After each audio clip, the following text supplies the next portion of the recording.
ओम शांति। अगर हम देखें पुरुषार्थ में हमें किन-किन बातों पे फ़ोकस करना है, तो जितनी भी अभी तक अव्यक्त मूल्य हम लोगों ने पढ़ी हैं, तो उससे 2 बातें निकल के सामने आती हैं। बाबा ने हमें धीरे-धीरे बताया है नॉलेज ऑफ पावर्स, हमारी शक्तियों का ज्ञान हमें दिया। कौन-कौन सी शक्तियाँ हमारे पास हैं। परखने की शक्ति को बाबा ने विस्तार से बताया। निर्णय शक्ति, सामना करने की शक्ति, सँभालने की शक्ति और भी बहुत सारी शक्तियाँ। तो एक है नॉलेज ऑफ पावर्स और दूसरा है एक है शक्तियों का ज्ञान। और आज बाबा ने बात की है ज्ञान की शक्ति, पावर ऑफ नॉलेज। तो इन दोनों बातों को हमें याद रखना है। तो कई बार क्या होता है कि कई बीके भाई बहनों का अभी तक भी बिलीफ सिस्टम ये है कि योग से शक्ति मिलती है, ज्ञान से शक्ति नहीं मिलती। यह ज्ञान को वो बहुत हल्के में लेते हैं। तो आज की पूरी ही मुरली में बाबा ने इस बात पर फोकस कराया है कि ज्ञान कैसे एक शक्तिशाली शस्त्र बनता है और ज्ञान की शक्ति को कैसे यूज करना है। तो बाबा ने जैसे कि आज कहा कि बाप दादा आज रूहानी सेनापति के रूप में अपनी रूहानी सेना को देख रहे हैं।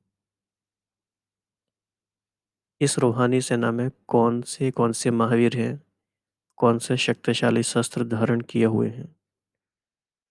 Baba is our supreme commander of this spiritual army. तो जब सुप्रीम कमांडर देख रहा है या हमारी तैयारी को भी देख रहा है, तो बाबा जब ये देख रहे हैं कौन कौन से शक्तिशाली शस्त्र धारण किए हुए हैं, तो आप सोचो कितनी बड़ी बात है कि बाबा ने आज ज्ञान के शस्त्र को ध्यान ध्यान से देखा है। तो जैसे बाबा देख रहे हैं वैसे भी साथ साथ हम भी देखते रहेंगे। तो कौन कौन से मुख्य पॉइंट्स हैं, तो मुख्य मुख्य पॉइंट्स को एक बार देखेंगे। सबसे पहले बाबा ने कहा कि ये हमें याद रखना है पूरी मुरली पढ़ते समय कि बाबा रूहानी सेनापति के रूप में हैं, रूहानी सेना को देख रहे हैं, उसकी तैयारी को देख रहे हैं कि किस समय कैसा ये हमले करने के लिए तैयार हैं और इनके ऊपर अगर हमला हो जाए तो ये कितने तैयार हैं। फिर बाबा ने कहा कि जैसे आजकल दुनिया में भी देखो तो अति सूक्ष्म शक्तिशाली शस्त्रधारी तैयार हो रहे हैं। तो जो भी वेपनरी सिस्टम है दुनिया का वो बहुत अति सूक्ष्म होता जाता है, एडवांस लेवल का होता जाता है और बहुत ही टारगेटेड तरीके से काम करता है। तो बाबा कह रहे हैं कि आप भी चेक करो कि आपके जो ज्ञान के शस्त्र हैं क्या वो अति सूक्ष्म और शक्तिशाली हैं। तो ये सेना की जो पूरी बाबा ने एग्जाम्पल यूज़ किया है इसको हमें ध्यान से समझना है। फिर शस्त्रधारी आप हो कि नहीं, उसमें बाबा ने मुख्य चेक किया है नॉलेज की शक्ति। नॉलेज की शक्ति से क्या क्या होता है, कैसे ये काम करती है, इसी के बारे में आज पूरी मुरली है। तो बाबा क्योंकि आर्मी को देख रहे थे तो बाबा ने कहा कि बाबा ये भी देख रहे हैं कि किस किस ने कितने विजय चक्र धारण किए हैं। और विजय चक्र धारण करने का आधार है सुदर्शन चक्र। सुदर्शन चक्र मतलब टोटल अपने बारे में संपूर्ण ज्ञान, संपूर्ण स्मृति। फिर बाबा ने कहा कि ज्ञान के आधार से शक्ति मिलती है और ज्ञान तो सबको मिला है, अर्थात सभी शक्तिशाली होने चाहिए, लेकिन फिर भी नंबरवार क्यों होते हैं। तो बाबा ने इसको काफ़ी अच्छे से डिस्कस किया कि नंबरवार क्यों है, पढ़ाने वाला एक, पढ़ाने का समय एक, सब कुछ एक, फिर नंबर क्यों। तो उसका जो आंसर निकल कर आया वो ये बात है कि ज्ञान की एक एक बात को शक्ति के रूप में धारण करना, इस बात में कमी है। आप सोचो ये कितनी बड़ी बात है कि ज्ञान देने वाला एक और ज्ञान का कोर्स भी एक, फिर भी अंतर क्यों। तो बाबा ने इसमें योग की बात नहीं कही, बाबा ने भी यहाँ ज्ञान की बात कही है। हालांकि योग तो इम्पोर्टेंट है ही। तो पहली ही चीज़ में अगर हम पीछे रह जाते हैं तो फिर हमारा योग भी कितना एक्यूरेट होता होगा उसमें डाउट है। तो मुख्य फोकस करना है कि ज्ञान की एक एक बात को शक्ति के रूप में कैसे धारण करना है। फिर बाबा ने इसमें एक एग्जाम्पल बताया एज ए केस स्टडी। बाबा ने कहा ड्रामा की पॉइंट को ले लेते हैं। तो ड्रामा की पॉइंट को सिर्फ पॉइंट के रूप में धारण किया है या शक्ति के रूप में धारण किया है, इन दोनों बातों में अंतर है। तो इसको भी बाबा ने एक्सप्लेन किया है। कई बार क्या होता है कि पॉइंट के रूप में ड्रामा की पॉइंट को बोलते जाते हैं लेकिन वो शक्ति नहीं बनता।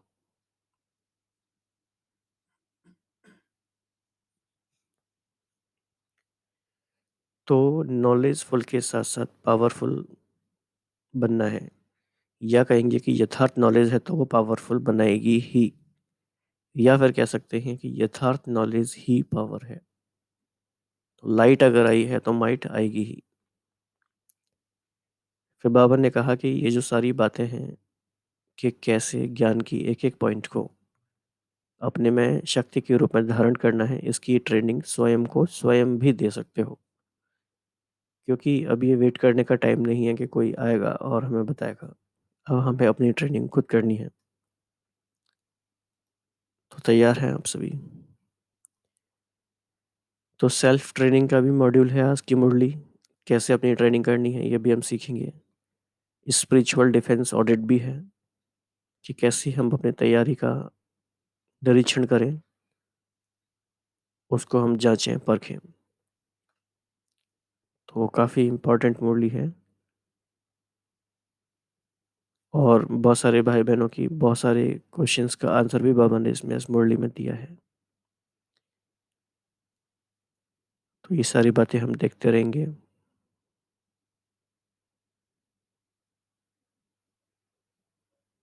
राइट, तो ये शुरू करते हैं। ओम शांति। तो आज बाप दादा रूहानी सेनापति के रूप में अपनी रूहानी सेना को देख रहे हैं। इस रूहानी सेना में कौन से महावीर हैं, कौन से शक्तिशाली शस्त्र धारण किए हुए हैं। जैसे जिस्मानी शस्त्रधारी दिन प्रतिदिन अति सूक्ष्म और तीव्र गति के शक्ति संपन्न साधन बनाते जाते हैं, ऐसे रूहानी सेना अति सूक्ष्म शक्तिशाली शस्त्रधारी बनी है। तो बाबा का यहाँ पे फोकस है अति सूक्ष्म। कितनी एडवांस लेवल की हम हमारे शस्त्र हैं। जैसे विनाशकारी आत्माओं ने एक स्थान पर बैठे हुए कितने माइल दूर विनाशकारी रेजेस के द्वारा विनाश कराने के साधन बना लिए हैं, वहां जाने की भी आवश्यकता नहीं। दूर बैठे निशाना लगा सकते हैं।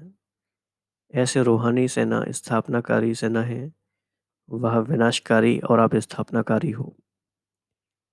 तो वह विनाश के प्लान सोचते, आप नई रचना के विश्व परिवर्तन के प्लान सोचते। तो स्थापनाकारी सेना ऐसे तीव्र गति के रूहानी साधन धारण कर लिए हैं। तो पूरे ही दिन आज हमें इस बात में इंट्रोस्पेक्शन करना है कि हमारे जो शस्त्र हैं वो कितने सूक्ष्म हैं और उनकी गति कैसी है, कितनी तीव्र गति है। तो आजकल भी दुनिया में जब कभी भी युद्ध होता है दो देशों के बीच, तो उनकी वजह इस बात पर डिपेंड करती है कि वो कितनी दूर तक मार कर सकते हैं, उनकी मिसाइल की रेंज क्या है और कितना वो सूक्ष्म रीति से वो टारगेटेड कर सकते हैं। तो ऐसे ही हमें भी चेक करना है। तो एक स्थान पर बैठे जहां चाहो वहां रूहानी याद की रेज किरणों द्वारा किसी भी आत्मा को टच कर सकते हो। तो इसका अभ्यास हमें बढ़ाते जाना है। तो परिवर्तन शक्ति इतनी तीव्र गति की सेवा के लिए तैयार है।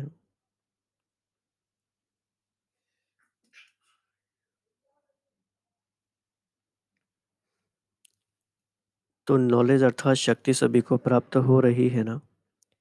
नॉलेज की शक्ति द्वारा ऐसे शक्तिशाली शस्त्रधारी बने हो।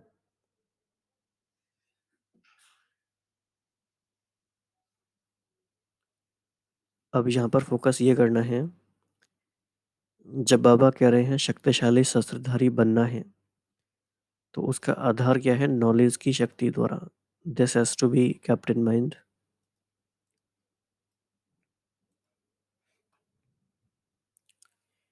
महावीर बने हो या वीर बने हो, दोनों में फर्क है, सूक्ष्म अंतर है ये। विजय का चक्र प्राप्त कर लिया है। जिस्मानी सेना को अनेक प्रकार के चक्र अर्थात मेडल्स इनाम में मिलते हैं, जैसे कि परमवीर चक्र होता है, अशोक चक्र होता है, और भी बहुत सारे। तो आप सभी को सफलता का इनाम विजय चक्र मिला है, विजय प्राप्त हुई पड़ी है। ऐसे निश्चय बुद्धि महावीर आत्माएं विजय चक्र के अधिकारी हैं। बाप दादा देख रहे थे कि किसको विजय चक्र प्राप्त है। सुदर्शन चक्र से विजय चक्र प्राप्त करते हो तो सभी शस्त्रधारी बने हो ना। इन रूहानी शस्त्रों का यादगार स्थूल रूप में आपके यादगार चित्रों में दिखाया है। तो ज्ञान और योग से जो शक्ति हमें प्राप्त होती है, वो चित्रों में भुजाओं के रूप में दिखाया है। कितना सुंदर डिस्क्रिप्शन दिखाते हैं, सोचो। एक एक भुजा में विशेष अलंकार है। किस लिए हैं? किसी को मारने के लिए तो ऑब्वियसली नहीं है, ये शक्तियां हैं।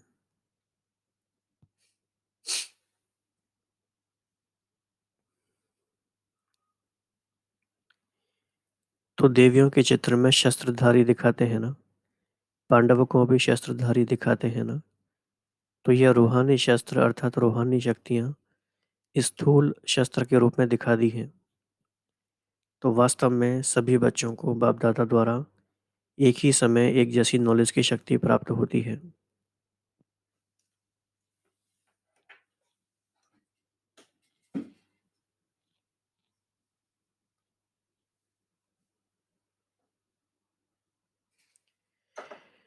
तो अब देखो ये कितनी बड़ी बात है कि बात शक्तियों की हो रही है, भुजाओं की हो रही है, लेकिन बाबा फिर भी कह रहे हैं नॉलेज की शक्ति प्राप्त होती है।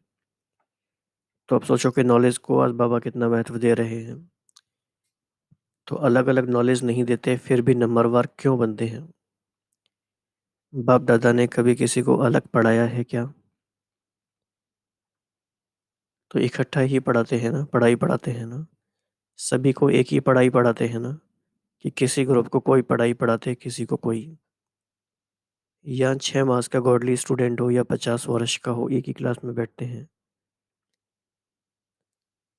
तो टोटल बात ये समझनी है कि पढ़ाई सारी सेम है, फिर डिफरेंस किस बात में आया? कोई ये भी कह सकता है इसमें कि पढ़ाई तो सबकी सेम है, पढ़ते भी सब सेम है, लेकिन योग का चार्ट अलग अलग है। लेकिन जैसे ही हम ये कहते हैं, तो हम एक इम्पॉर्टेंट बात मिस कर जाते हैं। ज्ञान को ही समझने की बात को भी हम मिस कर जाते हैं। इसलिए बाबा ने आज योग की बात तो की ही नहीं है, तो हमें भी अभी उसको थोड़ा अलग रख रहे हैं। पहले सिर्फ ज्ञान की बात पे फोकस करते हैं। क्या ज्ञान को भी हमने राइट तरीके से समझा है जैसे बाबा चाहते हैं? तो बाबा बार बार कह रहे हैं, बाबा कह रहे हैं कि इसमें कोई भी ऐसी मार्जिन नहीं है कि कोई डिफरेंस है, क्योंकि जो पढ़ाई पहले चल चुकी है वही पढ़ाई अभी भी पढ़ते हो। सब कुछ सेम है, 40 वर्ष वालों के लिए और 6 मास वालों के लिए, सभी के लिए मुरली एक है। तो एक ही मुरली है, पढ़ाई एक, पढ़ाने वाला एक, फिर नंबरवार क्यों होते हैं? फिर अगेन बार बार फोकस करना है यहाँ पे। आपका मन तुरंत कह सकता है कि नंबरवार होते हैं क्योंकि ज्ञान तो सबके पास है, पर योग अलग अलग है। लेकिन बाबा फिर भी ज्ञान की बात पे आ रहे हैं, क्योंकि पढ़ाई भले सब पढ़ते हैं, राइट, लेकिन पढ़ाई की अर्थात ज्ञान की एक एक बात को शस्त्र व शक्ति के रूप में धारण करना, और ज्ञान की बात को पॉइंट के रूप में धारण करना, इसमें अंतर हो जाता है। ये एक ऐसा पॉइंट है जो हमें लगेगा कि हमें सुन के समझ में आ गया, लेकिन इसमें बहुत डीप रिफ्लेक्शन की ज़रूरत है। आप सोचो कि सिर्फ एक एक बात भी ज्ञान की अगर किसी ने शक्ति के रूप में धारण कर ली है, तो उनका पूरा जीवन बदल जाता है। और पूरा ही कोई ज्ञान धारण कर ले तो बहुत परिवर्तन आ सकता है। तो इसमें एक एग्जांपल ये दे सकते हैं, जैसे कि फॉर एग्जांपल अहिंसा की बात है, तो अगर गांधी जी का एग्जांपल लें, तो उन्होंने उसको सिर्फ एक ज्ञान के पॉइंट के रूप में धारण नहीं किया, उन्होंने अहिंसा को शक्ति बनाया। जबकि दुनिया में हिंसा को शक्ति माना जाता है, पर गांधी जी ने अहिंसा को शक्ति बनाया। तो वो एक एग्जाम्पल है। ऐसे ही ज्ञान की सारी बातों को हमने कैसे शक्ति बनाया है। तो कोई सुनकर के सिर्फ पॉइंट्स के रूप में बुद्धि में धारण करते हैं, और उन धारण की हुई पॉइंट्स का वर्णन भी बहुत अच्छा करते हैं। तो भाषण करने में, कोट्स देने में मेजॉरिटी होशियार है। बाप दादा भी बच्चों के भाषण व कोट्स कराना देख करके खुश होते हैं। कई बच्चे तो बाप दादा से भी अच्छा भाषण करते हैं, पॉइंट्स भी बहुत अच्छी वर्णन करते हैं, लेकिन अंतर ये है कि ज्ञान को पॉइंट्स के रूप में धारण करना और ज्ञान की एक एक बात को शक्ति के रूप में धारण करना, इसमें अंतर पड़ जाता है। तो आज की मुरली का बार बार फोकस यही है। और बाबा ऐसा नहीं है पहली बार कह रहे हैं, बाबा 69 से ही कहते आ रहे हैं। बाबा ने 69 में भी कहा था कि एक एक पॉइंट को मनन करके कैसे अपने में शक्ति भरी जाती है, इस बात से बहुत अनजान है। और इसका मुख्य कारण एक ये हो सकता है कि हमारा बिलीफ सिस्टम ही लिमिटिंग है, सेल्फ डिफीटिंग है। सिर्फ ये बिलीफ सिस्टम भी चेंज हो जाए, अगर हमें ये लगेगा कि ज्ञान तो मुख्य योग है और ज्ञान तो बस समझने के लिए है, तो हम ज्ञान से शक्ति धारण नहीं कर सकते। जब तक हम ज्ञान को उतना महत्व देंगे ही नहीं, तो वो शक्ति आएगी भी नहीं।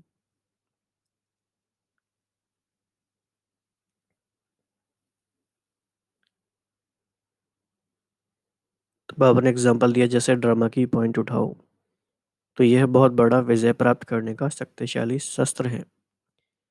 जिसको ड्रामा के ज्ञान की शक्ति प्रैक्टिकल जीवन में धारण है, वह कभी भी हलचल में नहीं आ सकता। सदा एक रस अचल अडोल बनने और बनाने की यह विशेष ड्रामा की पॉइंट है। तो यहाँ पे बाबा बता रहे हैं कि ड्रामा की पॉइंट, जैसे ये ज्ञान का पॉइंट है, पर कैसे यूज करना है, कैसे ये शक्ति है। तो शक्ति के रूप में धारण करने वाला कभी हार नहीं खा सकता। लेकिन उल्टा क्या होता है, शक्ति नहीं बनाया, लेकिन जो सिर्फ पॉइंट के रूप में धारण करते हैं, वह क्या करते हैं, ड्रामा की पॉइंट वर्णन भी करेंगे, हलचल में भी आ रहे हैं और ड्रामा की पॉइंट बोल भी रहे हैं, रोते जाएंगे और बोलेंगे कि कभी कभी आंखों में आंसू भी आते हैं, बहाते जाते हैं, पता नहीं क्या हो गया, पता नहीं क्या है, और ड्रामा की पॉइंट भी बोलते जाते हैं। हाँ, विजय तो बनना ही है, हूँ तो विजयी रतन। ड्रामा याद है लेकिन पता नहीं क्या हो गया, तो इसको क्या कहेंगे, शक्ति के रूप से, शस्त्र के रूप से धारण किया, वह सिर्फ पॉइंट की रीति से धारण किया। तो ऐसे ही आत्मा के प्रति कहेंगे, हूँ तो शक्तिशाली आत्मा, सर्वशक्तिवान की बच्ची हूँ, लेकिन यह बात बहुत बड़ी है, ऐसी बात कभी हमने सोची नहीं थी। तो कहाँ मास्टर सर्वशक्तिवान आत्मा और कहाँ यह बोल अच्छे लगते हैं। तो बाबा ने हमें काफी रमणीक एग्जाम्पल बताया। बाबा ने कहा, जैसे ड्रामा का पार्ट है, ऐसे ही आत्मा का पार्ट, परमात्मा का पार्ट, 84 जन्मों का पार्ट, ये सारे इंपॉर्टेंट पार्ट हैं। एक एक बात से शक्ति कैसे भरी जा सकती है, सिर्फ आत्मा का लेसन कैसे हमारे अंदर शक्ति भर सकता है, कैसे वो अंडरस्टैंडिंग एक पावर बन जाती है। तो बाबा कह रहे हैं कि सभी को शक्ति अर्थात शस्त्र के रूप में धारण करना अर्थात विजयी बनना है। सिर्फ पॉइंट की रीति से धारण करते हैं तो क्या होता है, पॉइंट कभी काम करती भी है, कभी नहीं करती। थोड़ा सा फायदा क्या होता है ज्ञान को पॉइंट के रूप में धारण करने से, जैसे कि बहुत सारे भाई बहन बहुत सारी सेवाओं में बिजी रहते हैं ज्ञान के संबंध में भी, तो क्या फ़ायदा उनको थोड़ा सा हो जाता है कि फिर भी पॉइंट के रूप में भी धारण करने वाले सेवा में बिजी होने के कारण और पॉइंट्स का बार बार वर्णन करने के कारण माया से सेफ रहते हैं। लेकिन जब कोई परिस्थिति व माया का रॉयल रूप सामने आता है, तो सदा विजयी नहीं बन सकते हैं।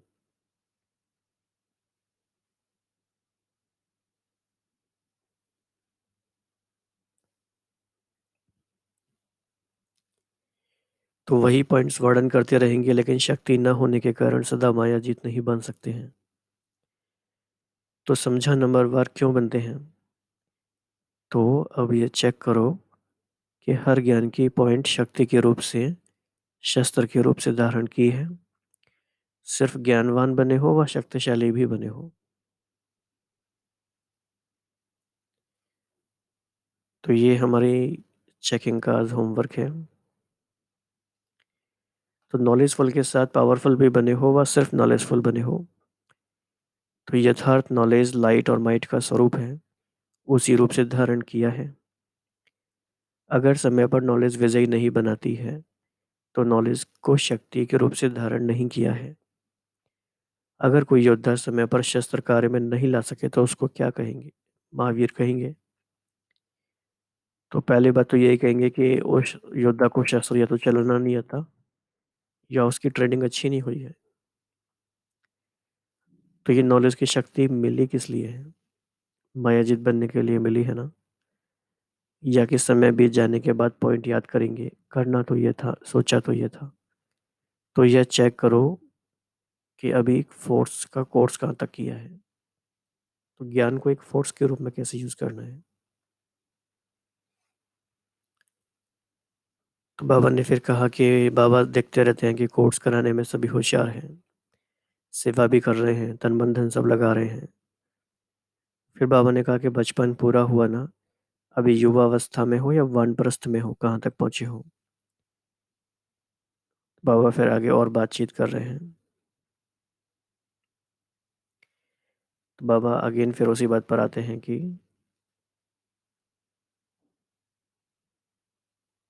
अब कोर्स को फिर से रिवाइज करना। एक एक पॉइंट में क्या क्या शक्ति है, कितनी शक्ति है, किस समय कौन सी शक्ति को किस रूप से यूज कर सकते हैं, यह ट्रेनिंग स्वयं को स्वयं भी दे सकते हो। जो सिस्टर डेनिस हैं, वो अपनी क्लासेस में कई बार इन बातों का जिक्र करती हैं और वो कहती हैं कि मान लीजिए कि एक मुरली में 300 पॉइंट्स हैं, तो एक एक पॉइंट शक्ति है, शक्ति का महावाक्य है।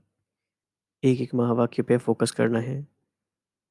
तो उन्होंने उनका कहना है कि take one point at a time, reflect on it.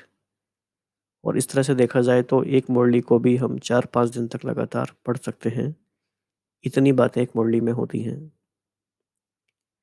लेकिन अगले दिन हमें दूसरी मुरली मिल जाती है, फिर अगले दिन एक और मुरली मिल जाती है। तो हमारे पास ऑप्शन ये बचा कि जो भी एक दिन हमें मिला एक मुरली के लिए, पूरा ही दिन हम उसे यूज़ करें। पूरे दिन हम मुरली के साथ ही रहें, हर दिन, जैसे कि हमारी रिट्रीट है।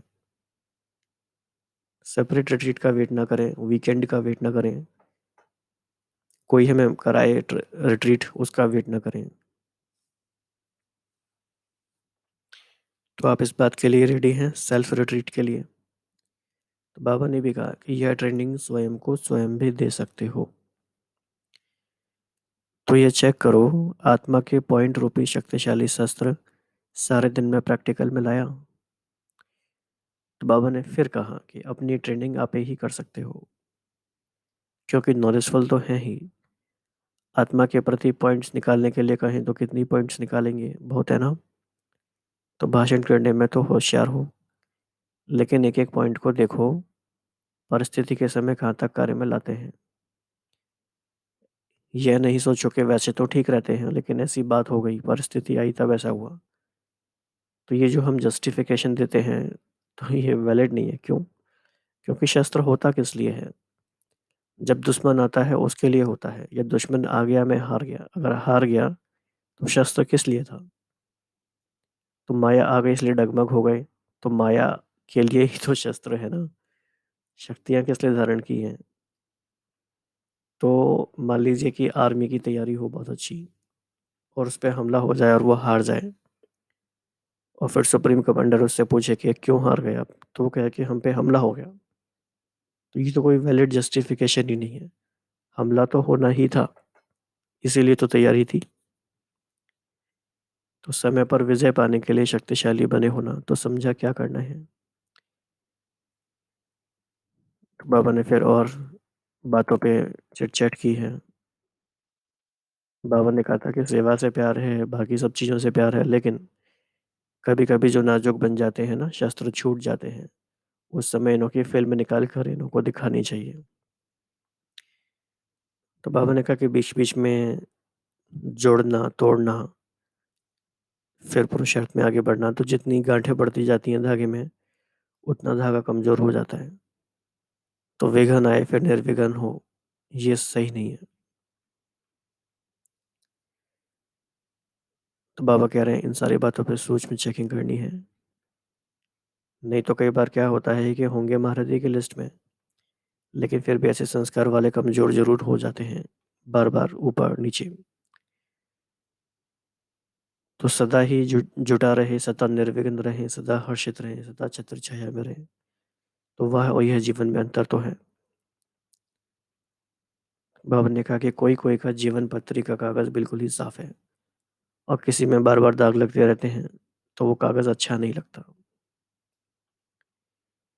फिर बाबा ने एक और ज़रूरी बात बोली, सभी भाई-बहनों को ध्यान से सुनना ये भी, ख़ास तौर से कोई नए भाई-बहन हैं तो भी, कि समय को भी विशेष वरदान मिले हुए हैं। जितना जो पीछे आता है, उसको समय प्रमाण एक्स्ट्रा लिफ्ट की गिफ्ट भी मिलती है। ये इम्पोर्टेंट बात है। और अब तो अव्यक्त रूप का पार्ट है ही, वरदानी पार्ट, तो समय की भी आपको मदद है। अव्यक्ति पार्ट की, अव्यक्ति सहयोग की भी मदद है। फास्ट गति का समय है, इसकी भी मदद है।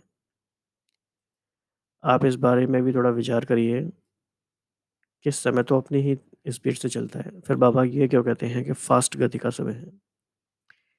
कई बार बाबा कहते हैं कि समय तीव्र गति से जा रहा है। तो आपके लिए क्वेश्चन है रिफ्लेक्शन के लिए, आपको इसका आंसर कमेंट बॉक्स में आप कर सकते हो। तो आपको 2 बातों का आंसर करना है एटलीस्ट। पहला कि सेल्फ ट्रेनिंग के लिए आप रेडी हैं? अगर आप रेडी हैं तो आप कमेंट में लिख सकते हैं सेल्फ ट्रेनिंग यस। और दूसरा है कि बाबा ने पूछा है कि बाबा कहते हैं कि समय तीव्र गति से जा रहा है, इसका क्या मीनिंग है? तो बाबा ने इसमें बताया कि पहले समय लगा ज्ञान को रिफाइन करके बताने में, लेकिन जैसे-जैसे समय आगे बढ़ा तो आप बने-बनाए पर आए हो। लेकिन क्या करना है, सिर्फ़ एक-एक बात को शक्ति के रूप से यूज़ करने का अटेंशन रखो। तो ये मुख्य-मुख्य बातें थी उसकी मुरली की।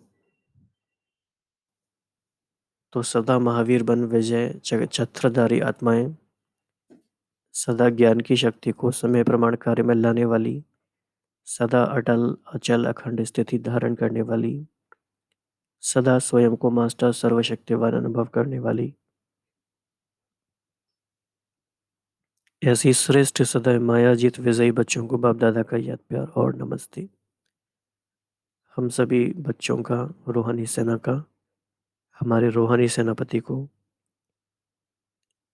नमस्ते और सैल्यूट।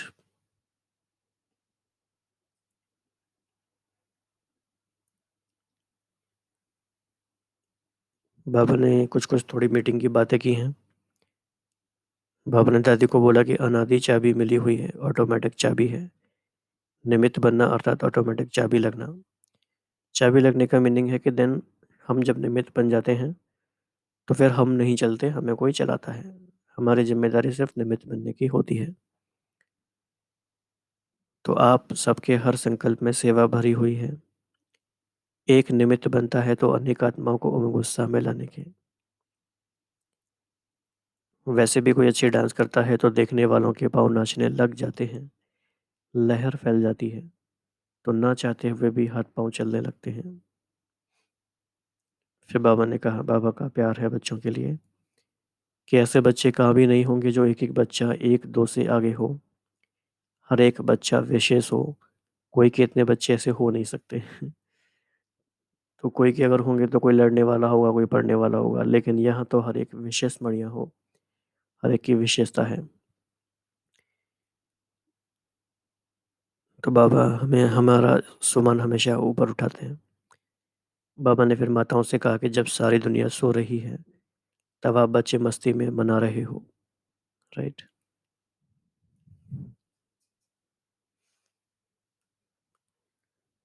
तो आज की मुरली का मुख्य टेक अवे यही है, फुल फोकस इस बात पे करना है, ज्ञान पे फोकस फिर से लेकर आना है और मुरली की एक-एक पॉइंट को, चाहे साकार मुरली, चाहे अव्यक्त मुरली, एक-एक पॉइंट को शक्ति बना करके कैसे धारण करना है। ज्ञान की जो लाइट है वो माइट बन जाए।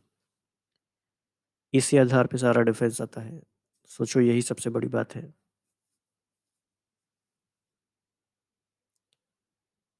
तो अब तक भी अगर पुरुषार्थ में ये फोकस नहीं लेकर आया है, कई भाई-बहनें योग पर बहुत फोकस करते हैं, होना भी चाहिए। लेकिन ज्ञान पे फोकस उतना नहीं करते हैं, ये गड़बड़ हो जाती है। तो ज्ञान की एक-एक पॉइंट से शक्ति बढ़ना है। आत्मा के पार्ट से, परमात्मा के पार्ट से, 84 जन्मों का, ड्रामा का और भी सब।